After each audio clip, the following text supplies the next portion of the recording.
Okay, so for 2020, we closed 75 transactions for almost 9 million.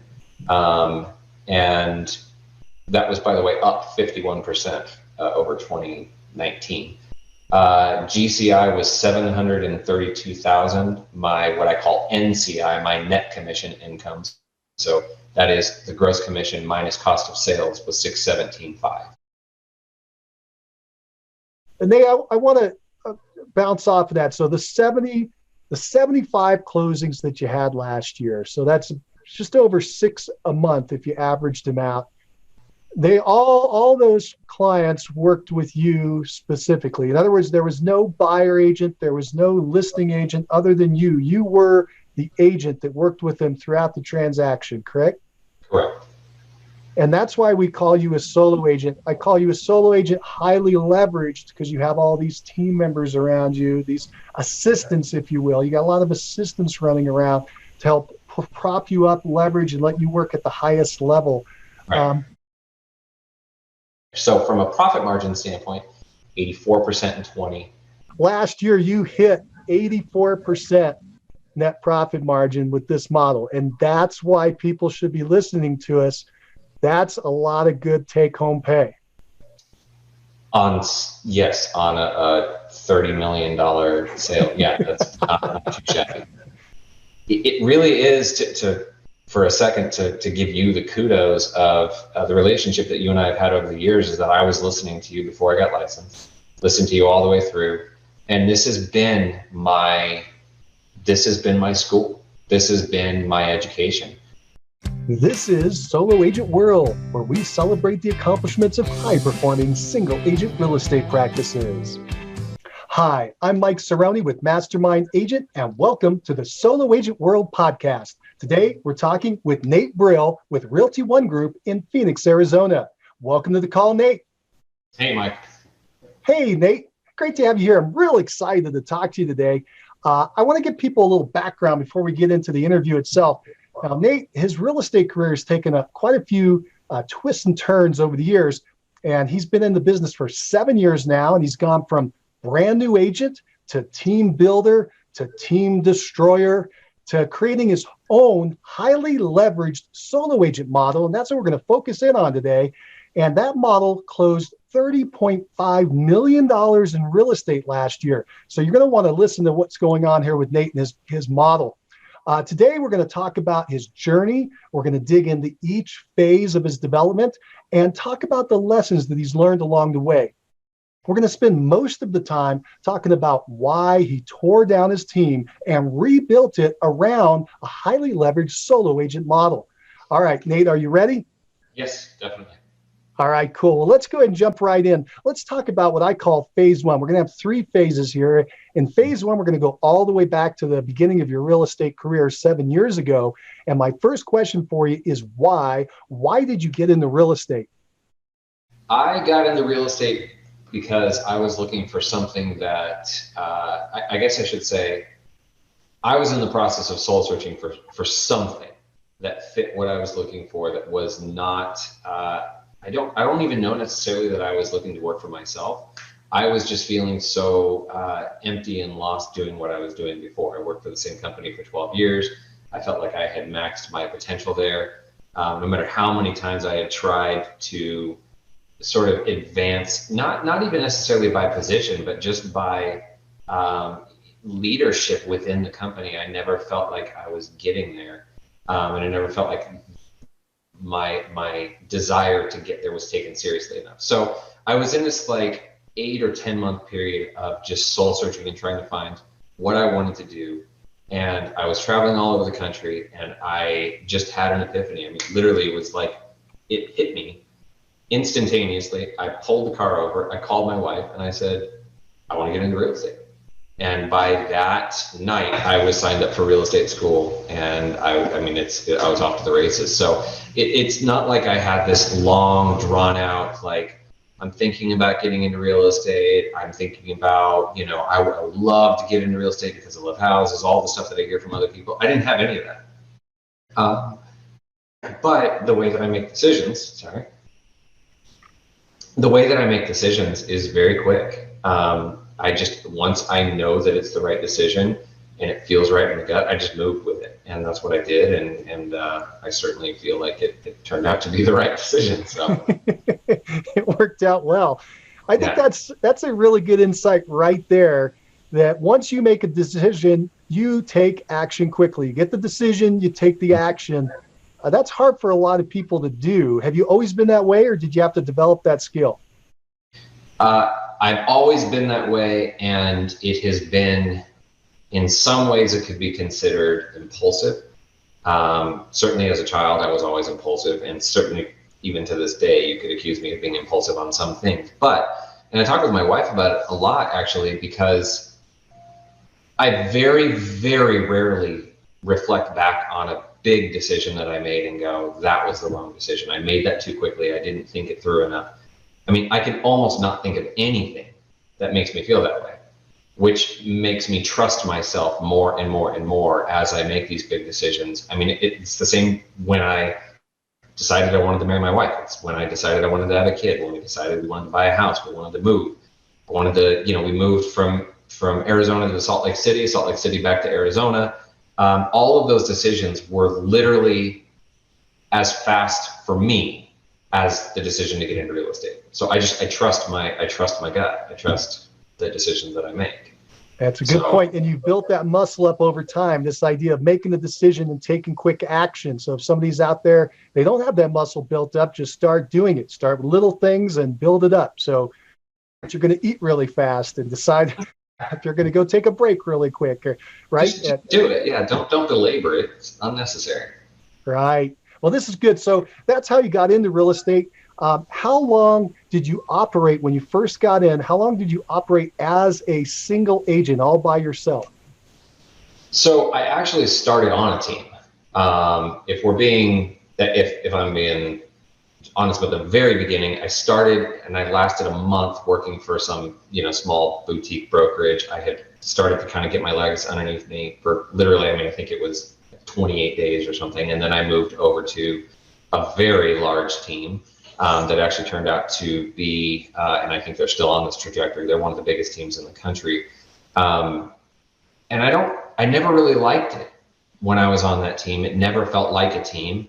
It felt like I was at a brokerage. It had some energy. I've got nothing against, there being sort of a culture to one of those types of groups. But I knew for me, when I was giving away money as a split, when I was the one doing all of the work to bring the business in, and yes, we had a transaction coordinator, we had that type of stuff. But when I did the math on what I was paying versus what I was really getting out of it, knowing that I was the one really bringing the business, I very quickly felt like this doesn't make sense. So I was in the business for all of 6 months before I left that and went and started my own team. And I had the idea that I wanted to build a team. After listening to your interviews from the very beginning, I know you and I have talked about this before, but I listened to literally hundreds of hours of podcasts before I ever even had a license. So I had a good frame of reference on what existed out there in the industry, and I had a good frame of reference on what I wanted and what I didn't want. And so I had this idea. I wanted to be like a Russell Rhodes. I wanted to do 500 transactions. I wanted to have all these team members because, again, and that's why I'm kind of glad you start there and like where I was before I was in real estate. I wanted leadership. I wanted to be in leadership because it's ingrained in me. That's just who I am. And I had this idea that I could be that guy up at the top leading these, 30, 50, 100 different agents. And I started to realize even very early on that trying to manage agents feels a little bit like herding cats. And they were very nice cats. They were people that I really liked. But I had a friend tell me very early on that agents are almost by their nature some of the most unemployable people in the marketplace, which is why they're agents, because they do things to the beat of their own drum. Sometimes that's great, sometimes it's not. Sometimes you get people that just want to be lazy and do nothing.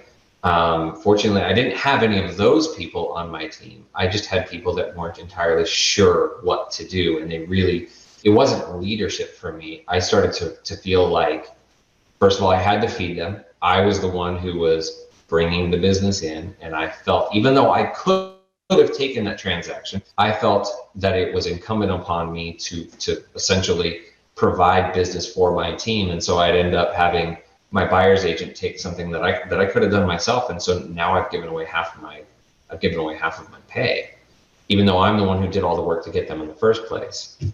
And then I actually got burned really bad by a team member that actually is, I guess, family. And it wasn't so much the money, although there was a lot of money that I felt was, it felt like I paid way too much, and I was too gracious in it because it was a family member. And more importantly than that to me was I lost the relationship with my clients. I had clients that I had, and you know my history. I mean, open houses were always my number one. That's what I built my business on. And especially in those first couple of years, I was working 80 hours a week, probably at least. And I was doing open houses every Saturday, every Sunday, every Wednesday, every Thursday, Fridays. I was busting ass because I believed that that's what was required to build the business. And I would meet these people and I would nurture them over the course of 6, 8, 10, 12 months. And I've even got some that were over the course of 2 years plus that I ended up having one of my buyer's agents work with.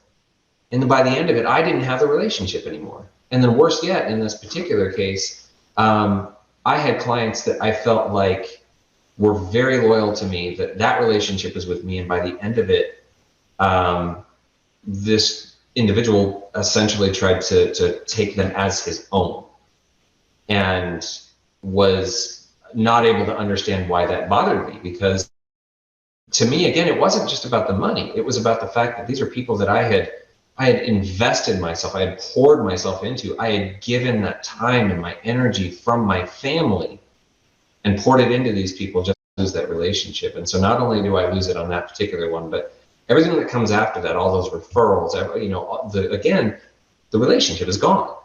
And so I had this moment, I had this turning moment, and I don't know that it's necessarily defined. I don't think I had a moment where I said, I'm not doing this again. I think it happened that I parted ways with that person and I started to kind of get my bearings on what I wanted. I was already kind of in that process anyways. What I decided is that the one person that I can control is me, in terms of producing. The one person that I can rely on is me. And so I started to think about the ways that I could essentially achieve the same goal, reach the same end, which is to help more people and do more business, and realize I don't need another agent for that. I need people that can support the work that I don't want to do, that if I look on an hourly basis, I mean, I track everything and I know what my hourly wage is.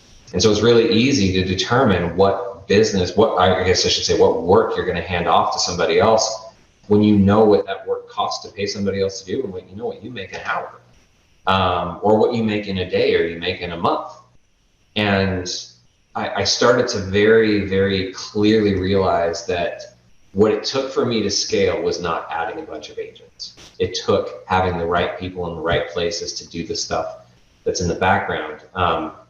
In my previous life before real estate, there was a lady that made, I think, the best possible metaphor. And I've stuck with it and I love it. And I think it lays out the case perfect. So if you look at an aircraft carrier has only so many jets. I mean, there's just, in terms of like, we're talking about like an entire city's worth of people on an aircraft carrier, and only about this many of them are pilots. But the entire ship serves to support those pilots that are out. And I look at what I do. I'm the jet that's out there, and I need the people that are on the back on the ship making it happen. And I don't need to have a whole bunch of jets with just a couple people on the ship. And that's sort of, for me, that's really the perfect analogy, the perfect metaphor for the way that I run things. I look at it and go, do I need to do that? And if it's a definite yes, which would be lead conversion, certainly lead generation, the relationship, the heavy emotional stuff, that's all me and me specific. Marketing and the business planning, that's stuff that's high level. I don't need to be the one that's doing all of the minutia of the work that we do. Scheduling inspections and, showing houses, that's not all me. And so it was a process, it was an evolution. And I hired Rachel, my assistant, back in 2017. And she became a true extension of me. 2017 turned out to be my, I would say, lowest year that I've had in transactions. And it was the time that I very easily could have said, this isn't going to work. I'm spending a lot of money. I'm paying her a salary. I'm paying her a cut off of each transaction. And my business literally dropped in half from 2016 to 2017.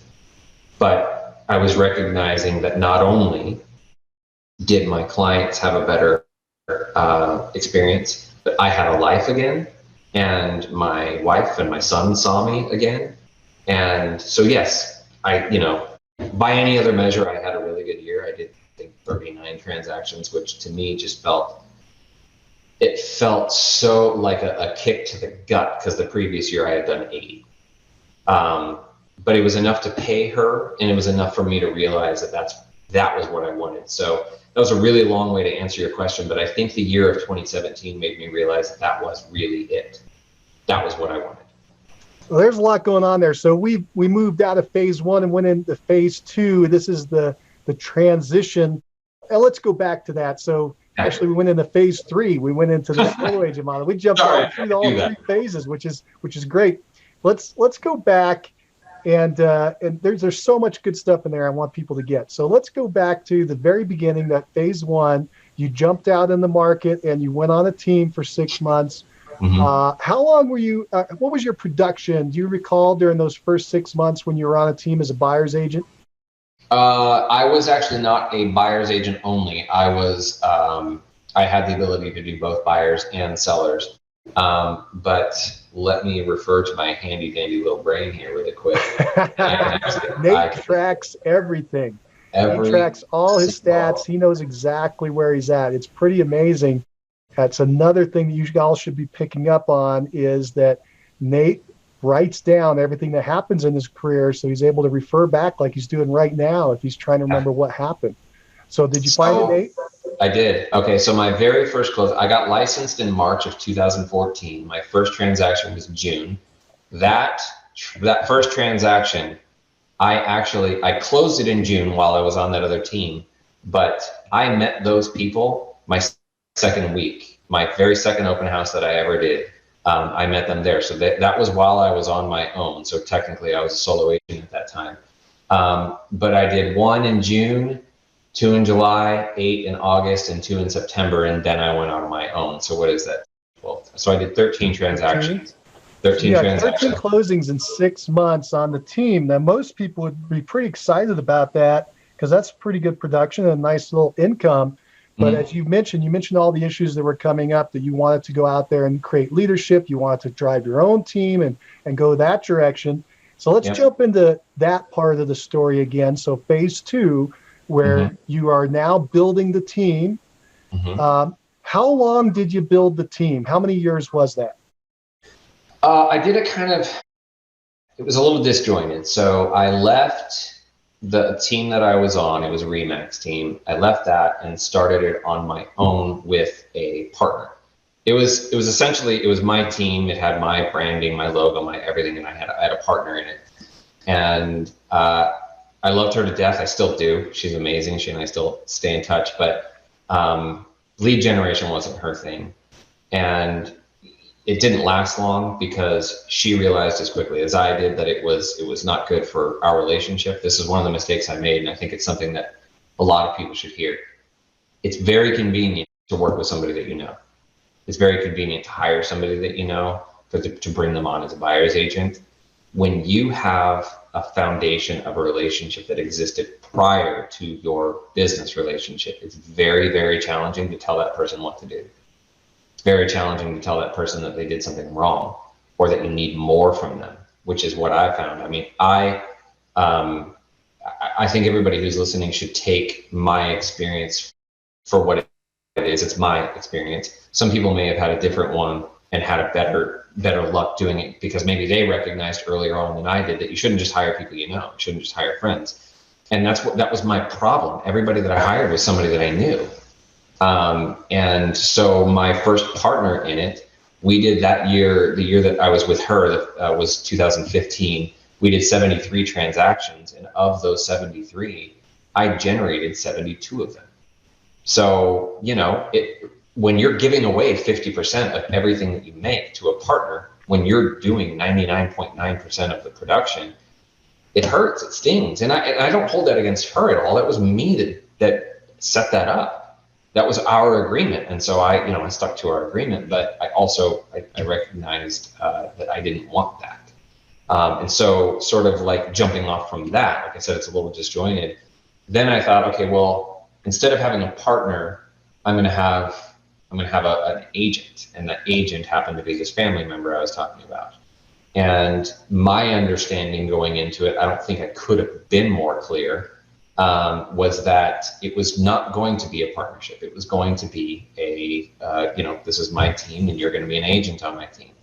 But maybe I wasn't clear enough because he didn't feel the same way. And again, like not just the relationships, but my business itself, my marketing, my logo, my everything started to be referred to as ours. And I was just kind of like, well, it's mine, but it got to the point where I actually felt like my actual intellectual property was more at risk. And I even trademarked all of my stuff to make sure that it was mine. And again, these are mistakes that I made early on because you sort of give the benefit of the doubt to the people that you know, and you certainly give the benefit of the doubt to the people that are family. And I started to realize that if this is what I'm doing, I'm giving away the money and I'm also giving away all of this other stuff, I don't know that it feels worth it in those moments. And certainly it doesn't. How many closings did you have? I think that was year 2016. So 15 was 73 transactions and 16 was 80 transactions. 80. So that you had this new partner. You didn't think they were a partner, but they thought you were a partner. Yep. And you closed 80, so you're still closing a lot of units. Of those 80, do you remember how many you were generating? That particular year, I think I generated 70, some low 70s on it, 71, 72 again, which I started to feel like was kind of my, that was the threshold of what I was capable of generating. I'd seen it now, 2 direct years in a row. And when you're generating 90+% of everything that's going on, but you're giving away a huge chunk, it's a lot. I can actually tell you, like it's astounding to me when I look at it. If I look at what my cost of sale was, it's crazy. So in 2014, so my very first year, where I look at my cost of sale just so it makes sense. Anything that comes off the top of my gross. So that would include, I'm counting in this when I was on the other team, what I was paying in my cut to them as well. The total commission that came in, the check the broker got, and now you're subtracting everything out to get to what you get to take home. Exactly. That's what you're talking about. It's the cost of sale. It's all those fees going out to everybody else before you get yours. Exactly. So in 2014, that was $85,000 almost. Then in 2015, it was $123,000. 2016 was $195,000. So when you're, again, to your point, like you need to track this stuff, otherwise you don't know. You have a hunch that it's expensive. Every time you get a check, you're like, well, that's less than I thought it was going to be. But when you start to aggregate that and you're actually tracking it, that's how you're able to make these decisions, because you recognize, okay, I look at it and go, for $195,000, was that the right use of that money? And for me, I recognize it very much was not the right use of that money.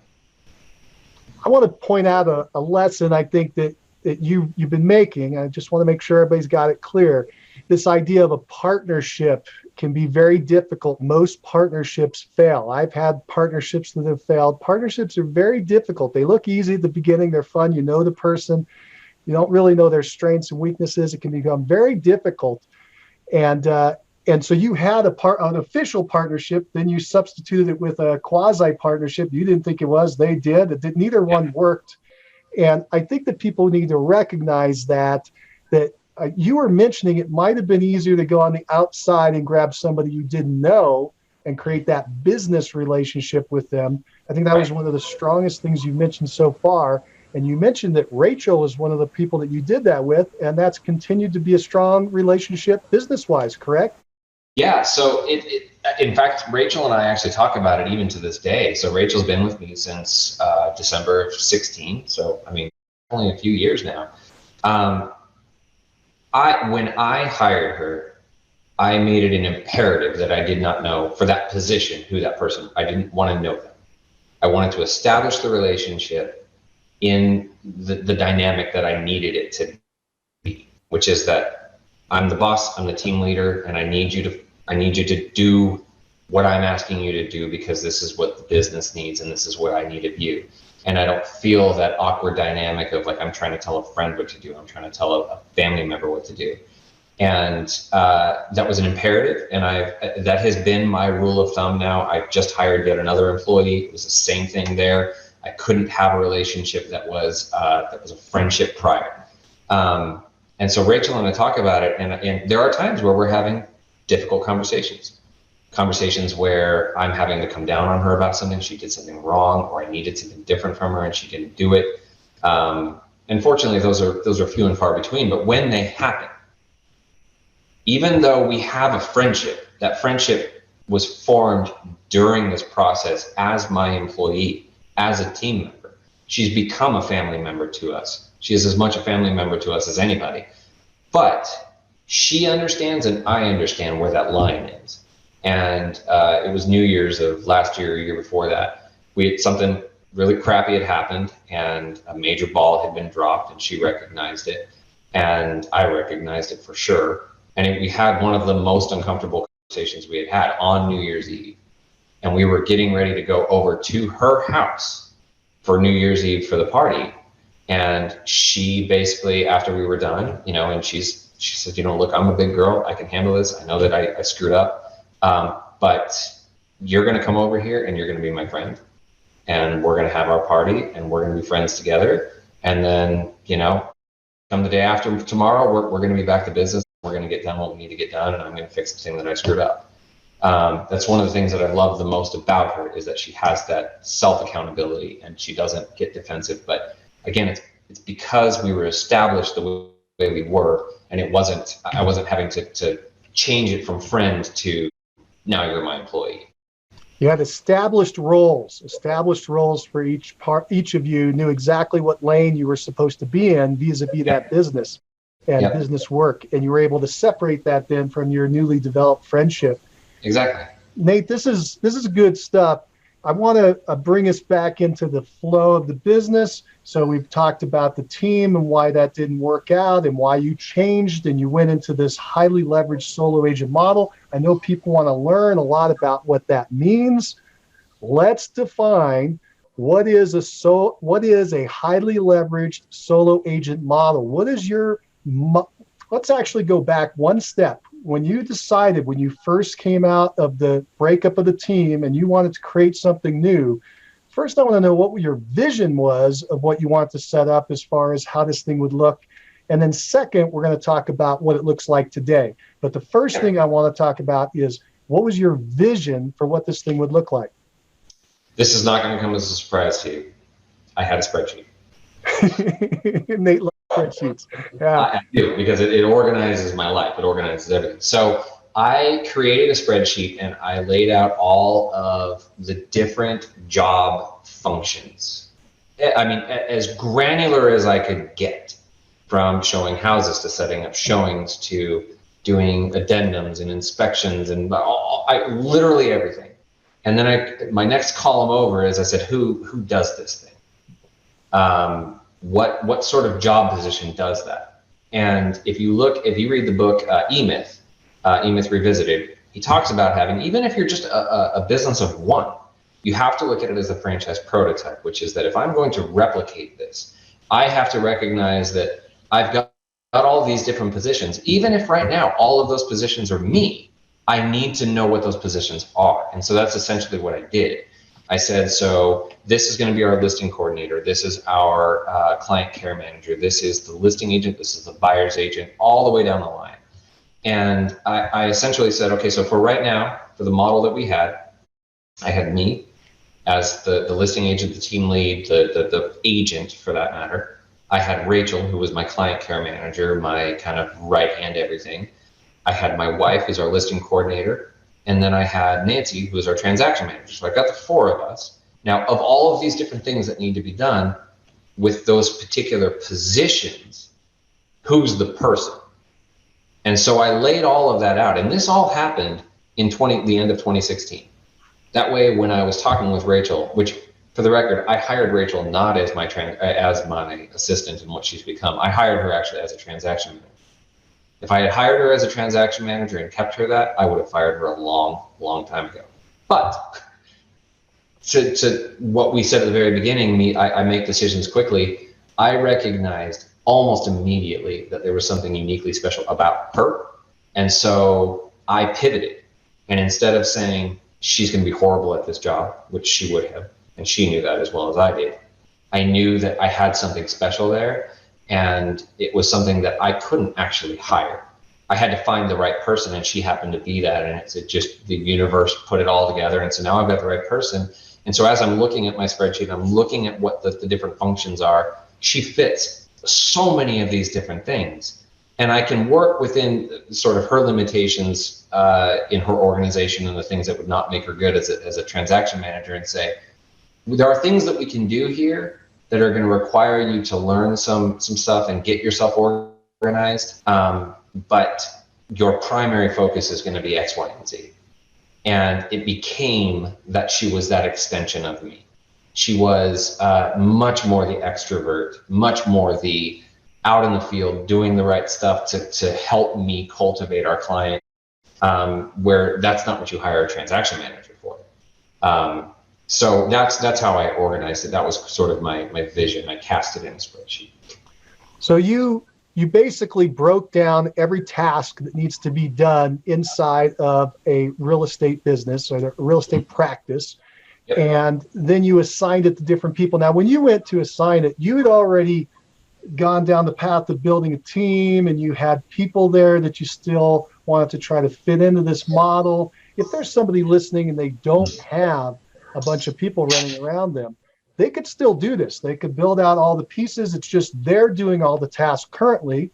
And then as they maybe decide to bring somebody in to help assist, they can hand that off. But by breaking it all down into all the tasks, even if you were a solo agent, what I call a lone wolf, doing it all by yourself, then you would still be able to know what's going on and make sure that you're more efficient in how you're going about that. Would you agree? I would 100% agree. And I think the process of doing that also forces you to recognize the things that you like to do, that you're good at, and the things that you absolutely detest. Or even if you are, so you can recognize what you're good at and what you're bad at, what you like and what you don't like. And there are oftentimes things that you're really good at that you hate. I hate showing houses. Like, I've just learned that I hate it. I love the buyers. I love the buyer transaction. The process of going around the valley and showing houses and opening doors and the stress of it. I mean, if that is what I had to do as my job, I would not do this business. Like, as simple as that. And I think when you lay it out, what it does is you go, these are the things that I want to do. These are the things that I don't want to do. And now I know that I need to hire somebody for this thing. And sometimes that person, and in my case, Rachel was able to fit a lot of those, even if just, we'll get to this. I've hired somebody new. Even if just, so like, look, you're going to be doing things that you don't like too. So there's only the three of us or whatever, the four of us. Now I'm doing stuff that I don't want to do, but I'm doing less of the stuff that I don't want to do. I'm doing more of what I want to do. Now she's taking off my list the things that I don't want to do. She loves showing houses. And so she's able to act in the capacity of a showing assistant, not as a buyer's agent, but just truly as a showing assistant, which she loves because she doesn't want to be an agent. She hates the idea of being an agent. She just wants to open the doors and have fun with the buyers. She loves to look at the pretty houses. And so, there's other stuff that we look at it. And now that I have that, and I still recognize, even though Rachel's the person doing, X, Y, Z, all of these different things, it's the same thing. What does she like to do? What is she good at? What does she not like to do? What is she not good at? And now I can figure out, now that I've got the right person on the other side, now I've got somebody else that I can take other stuff off of Rachel's, which makes her more efficient and more happy as my assistant in her position. And it makes all of us much more efficient when we're all doing the right stuff. It's a really, really great point. I'm listening to you, and you mentioned that at this point in your career, you do not like running a buyer around in a car. I just this morning talked to a gentleman who's been doing real estate for 32 years, and he loves buyers. That's his entire business. He just closed 38 of them last year. He just loves working with buyers. Everybody has something that they enjoy and don't like. So if you're listening to us and you like taking buyers around, that's okay. You can build a business around that.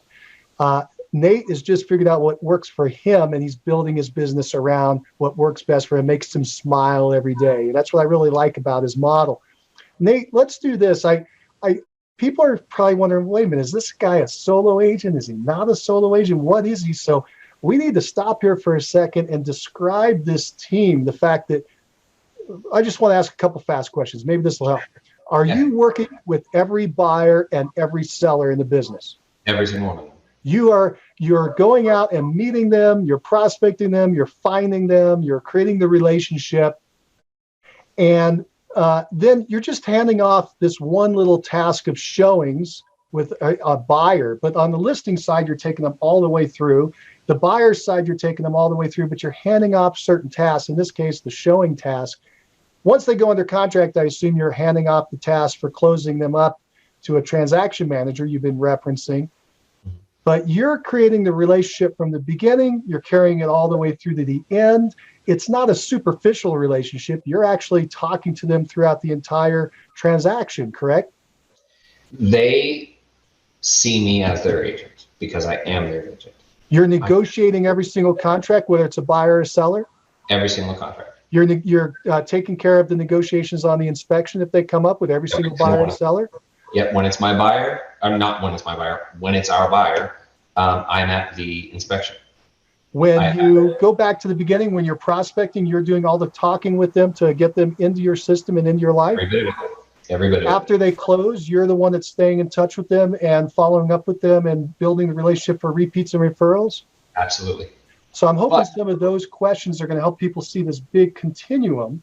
Yeah. What you're doing, you are maintaining that relationship, because you mentioned that was the biggest thing that was gnawing at you earlier when you were doing the team or the quasi team, is that you felt you were losing that relationship, and now you completely control that relationship, correct?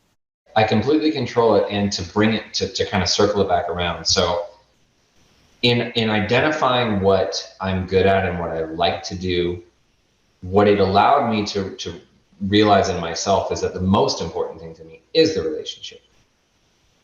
And so for me, by not doing all of this other ancillary stuff, my focus is the relationship.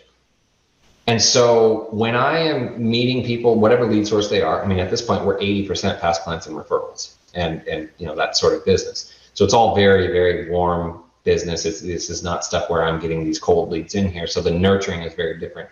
The thing that I love, and I think that has made me feel more successful in this model than anything, is how often my team is referenced by my clients.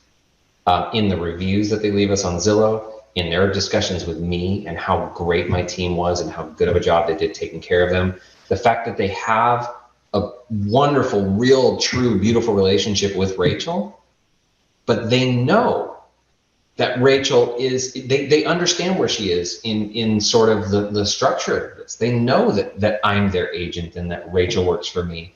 And Rachel and I have a very playful, almost brother-sister dynamic, which our clients love. And so I know that the entire time that everything is happening throughout the transaction, from the very, very start, the before, during, and after, they know me, they recognize me as their agent, the relationship is with me, and the relationship is with us. So anytime that I write a thank you card, it's Nate and team. It's, we collectively took good care of them throughout the process, but I'm their point person. Every single Tuesday, I make my client and process call. So anybody who's listed, active, under contract or whatever, they're all getting that contact from me from the time that we go under contract until the time we close, from the time we list it on the market till the time we close. So there's no loss of relationship there. And again, I am the agent on 100% of all of these transactions. So Nate, do this for us at this point. Describe your current organization, the group that you have working around you. You're kind of like the sun, and you have planets that are kind of rolling around you, and you're in the same solar system, right? Your group is a solar system, and you're the sun. We know what you're doing now. Describe the planets that are rolling around you. What is everybody else in this group doing? So I am the team leader and I am the agent. I am the one running the business. I am the one, managing those relationships as we just discussed. So I think everybody has a good sense of what I do. Rachel is the next person that has the most client-facing interaction. Rachel is very involved in setting up inspections when we have inspections. What's her title? She is the client care manager. Rachel is the one that when something needs to be done, a task needs to be done for a particular client. If we need to set up an inspection, we need to set up repairs for that client. We need to set up showings for that client. Anything that is related to the transaction and to the client, but still like it's not paperwork. God forbid it be paperwork, because it's going to be screwed up if she does it. Just like it would be if I did it. That's what Rachel does. And so she's kind of, there's sort of the umbrella of anything related to, we need to take care of this client. And sometimes that means just, giving them a call and taking care of something for them that is just going to take something off their shoulders. Something that isn't necessarily an agent or a real estate transaction thing. It's just something that's going to help them because we happen to be in their life at that moment. And then there's my wife. She's the listing coordinator. She's the one that takes it, from the time that I know we're going to get a listing. I do a quick intake that shows, what the price is, the property, all that stuff. And then Krista, my wife, she's the one that puts the listing paperwork together. She orders the sign, orders the pictures. She's the one that sends off all of the listing paperwork. She's the one that puts it into the MLS. So she's doing all of that stuff at the front end to get the listing ready. She's also our closing manager. So our closing manager is the person, so she will order for all of our sellers. We have a seller book, which is basically all of the really nice pictures that our photographer took. We put it into a nice bound book. So she's the one ordering that. She's the one, as soon as we've actually closed the transaction, she closes out the file in our system. She's the one that sets aside the settlement statement for the next year. So all of that stuff happens by Krista. And then our newest member, we had Nancy, who was our transaction manager, and she was a third-party 1099. She was part of our team. We identified as, her with our team. She had a Brill team email address, but she was 1099, and she did transactions for both me and another agent and a couple other ones off on the side.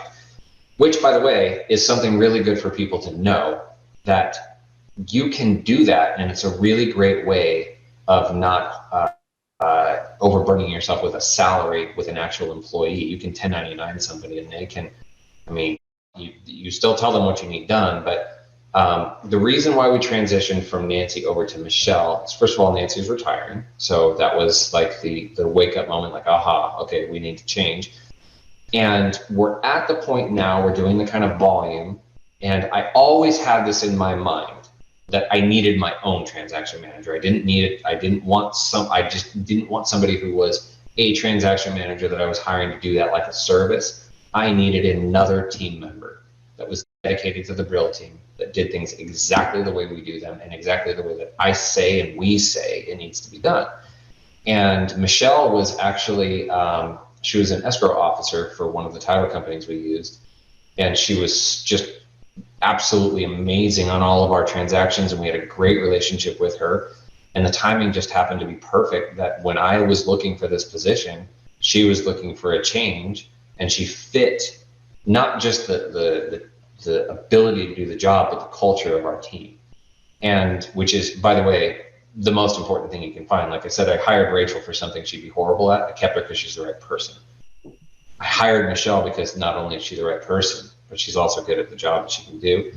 But she is now going to be the person that takes all of those other admin tasks that I currently have Rachel do that Rachel does not enjoy, which would include things like putting together the CMAs that we do, sort of the data entry side of things that she doesn't enjoy, she's not good at. And she's taking those off of her plate because Michelle is a very high C, and she's very, very, dialed into that type of stuff, and she loves that kind of stuff. She loves the spreadsheets, she loves the paperwork. And so she's not only going to be doing all the stuff in the capacity of a transaction manager, taking everything from contract to close to all of that, but she is assisting in sort of unburdening not only myself, but also Rachel and Krista, for that matter, from extra admin type of stuff that none of us really have the time or want to do. Because now, instead of our transaction manager working for us and several other agents, now because she's dedicated to us, she has time to manage our transactions and do that other admin stuff. So if I were to ever add a fifth person, if we had so much business, then Michelle would become the dedicated only TC, transaction manager, transaction coordinator. And then we would have an admin assistant for all of the rest of us, doing basically now that all of that admin stuff would have gone from me to Krista, from Krista to Rachel, from Rachel to Michelle, and now Michelle to this other person. That would be that next person down the line. But I feel very, very confident that at the structure that we have with the four of us, we were at 75 transactions this year. I feel very confident that we can get to 100 transactions without ever having to hire anybody else and without having to hire a buyer's agent. You brought up a good point. Thank you for giving us that look at the organization. I'm sure people want to know what your production is, and you just brought it up. So tell us, we just wrapped up 2020 last year. Tell us what you did in units, GCI, and profit. Yeah, so you're talking about for 2020? For 2020, the year you just wrapped up with this group of people that you're just talking about. Okay, so for 2020, we closed 75 transactions for almost 9 million. And that was, by the way, up 51% over 2019. GCI was 732,000. What I call NCI, my net commission incomes. So that is the gross commission minus cost of sales, was 617.5. Nice. Thank you for sharing. Nate tracks all those numbers. He knows exactly what's going on. As you just pointed out, he knew that his volume went up 51%. Do you know if your volume went up or down over last year and by what percent? You need to know this stuff if you really want to dig in. And Nate, I want to bounce off of that. So the 75 closings that you had last year, so that's just over 6 a month if you averaged them out. They all those clients worked with you specifically. In other words, there was no buyer agent, there was no listing agent other than you. You were the agent that worked with them throughout the transaction, correct? Correct. And that's why we call you a solo agent. I call you a solo agent, highly leveraged, because you have all these team members around you, these assistants, if you will. You got a lot of assistants running around to help prop you up, leverage, and let you work at the highest level. Right. Let me ask you this. You're a big thinker. You're looking out in the future. How big do you think you can take this model where you are the only sole agent?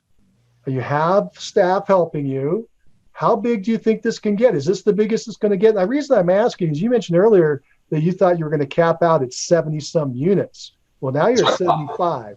Do you think that you're going to be able to go bigger, keep it where it's at? What's the future look like in the next couple of years?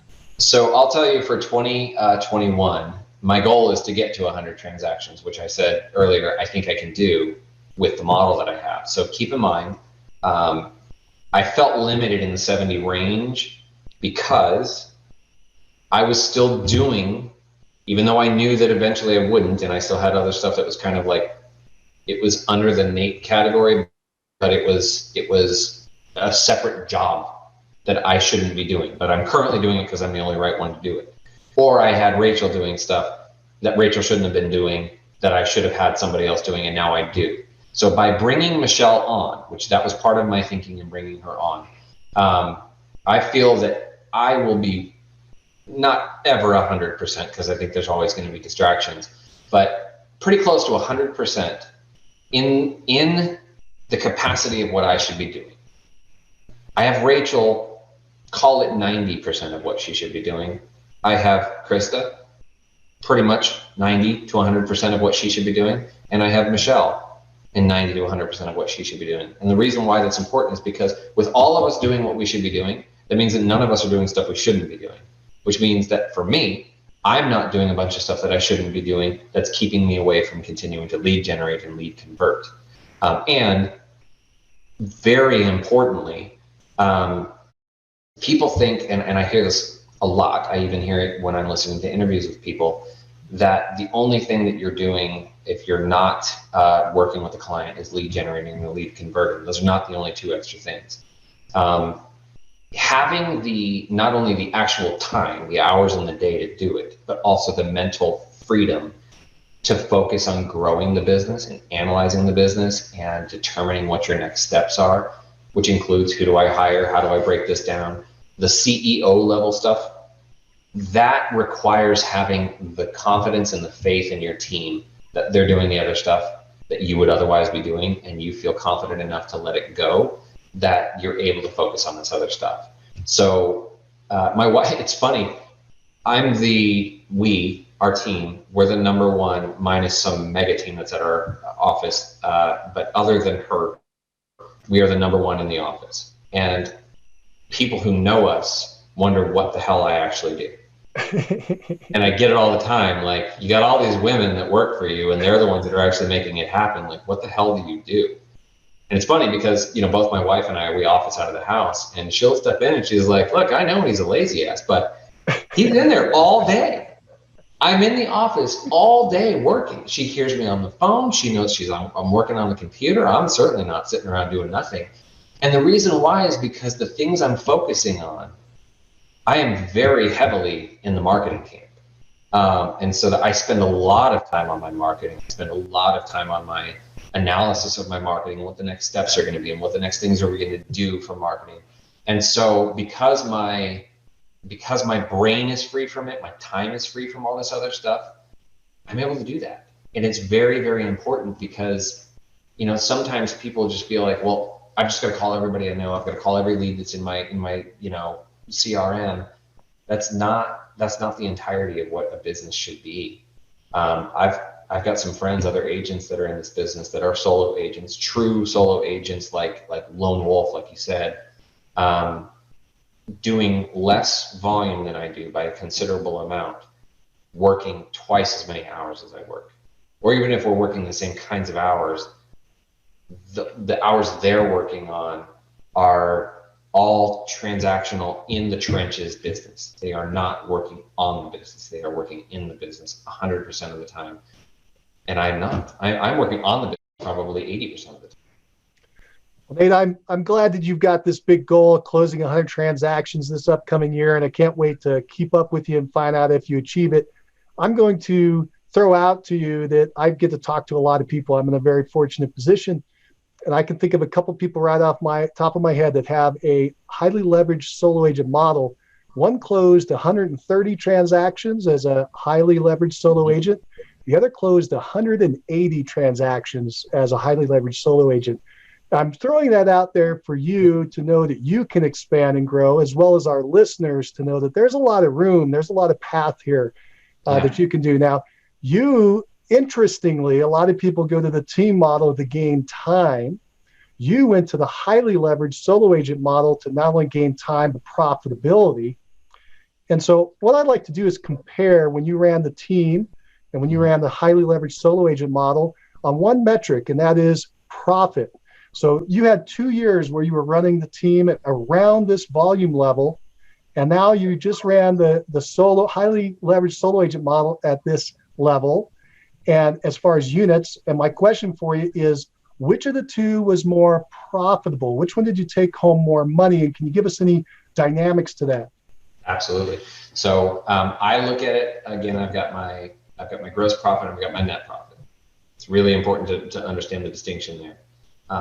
Because so gross profit is just taking off the major expenses just to get it in the door, and the net profit are all the expenses to run your operation and how much you actually take home. Correct? Absolutely right. Exactly. So when I'm measuring my gross profit, I'm looking at what is it actually costing me to do the transactions. So 2014, I had a 53% profit margin. 2015, I had 72%. 16 was 64%. 17 was 69%. So I'm going to stop at 17 for a minute because 17 was the year that I first went to this model. It was also the year that I had that really bad year.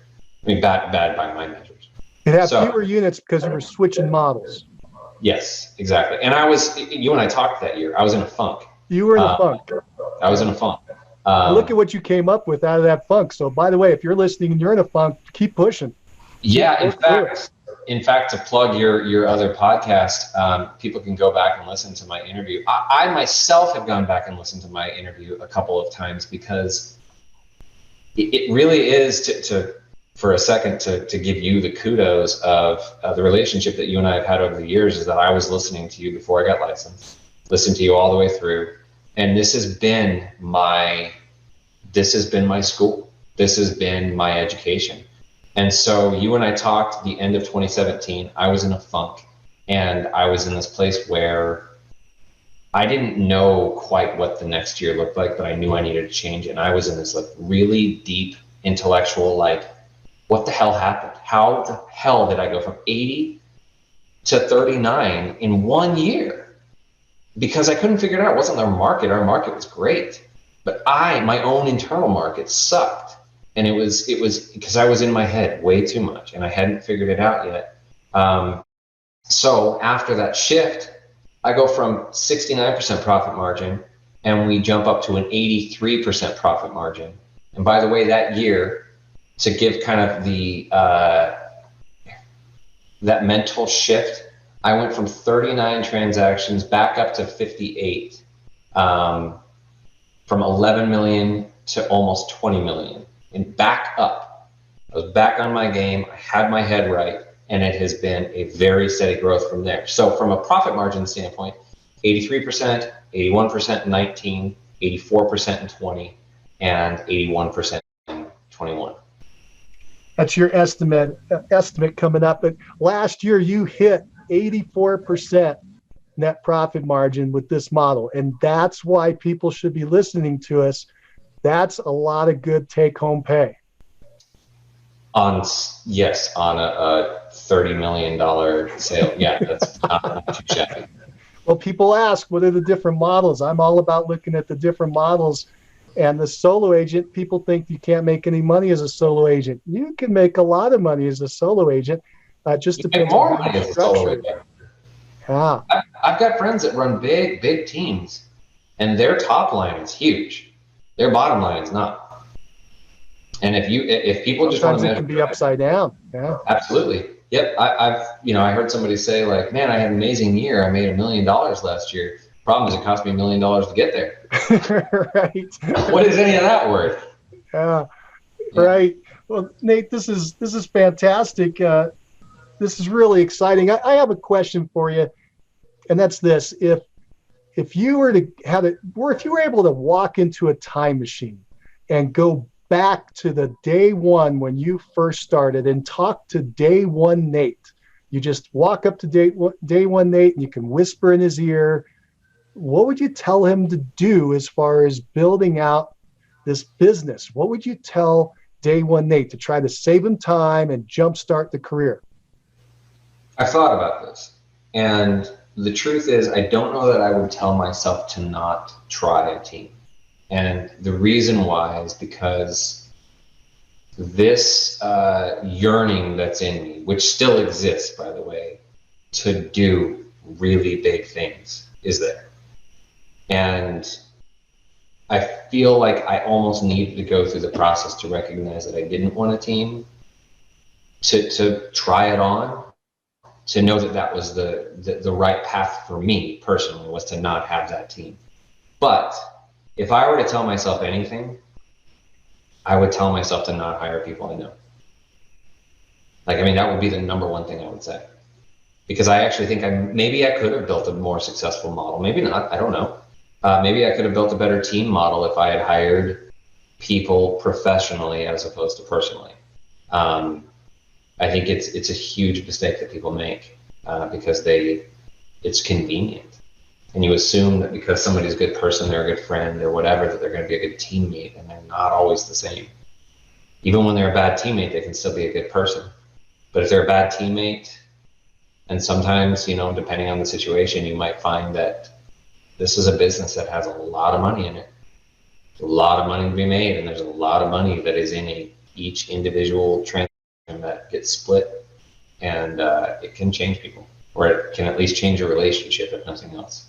So that's the one thing I would say, absolutely, I would be, if I could do it over again, that's what I would do. But my hindsight says, I love what I have now, and I don't know that I would if I didn't go through it. So I'm glad I went through it.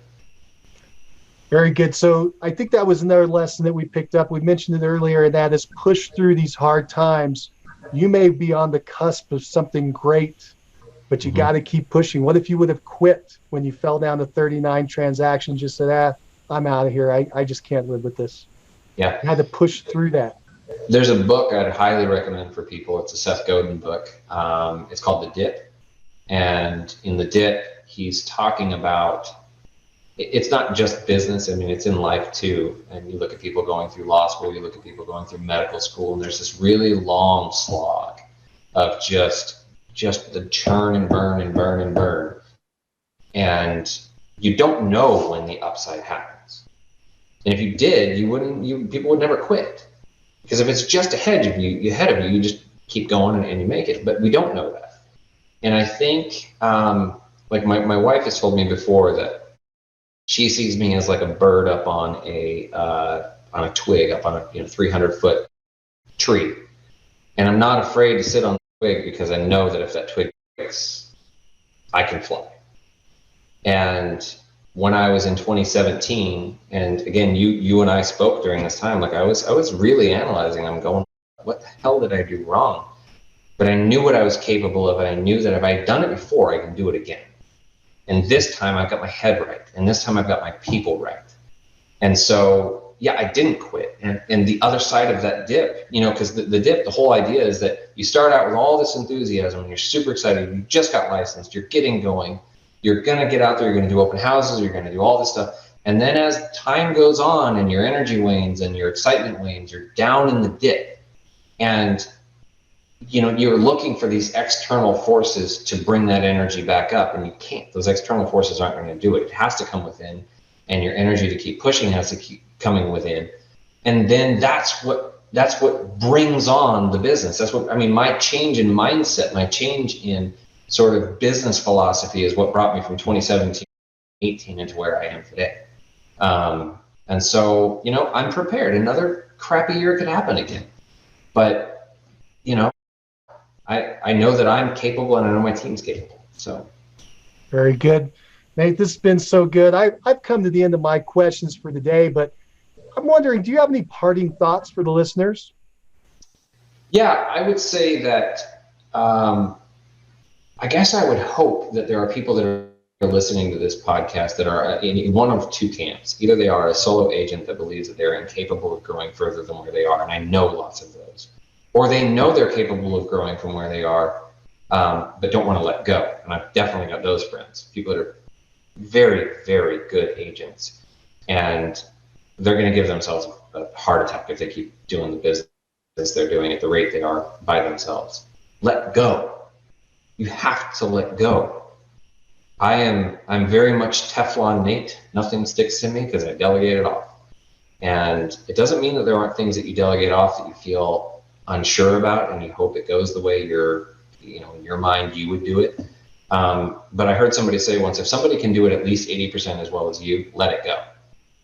If they can do it at least 80%, it may not be what you would have done, but if you were to do it and you do everything, you're never going to be able to grow. So if it's 80% today because I just handed it off, then it gets to 85%, then it gets to 90%, and now you've got people doing it better than you are. Everything that the other 3 members that I have, they do it way better than I do it. Anytime I touch a piece of paper in my business, I screw it up, and my team hates when I do paperwork.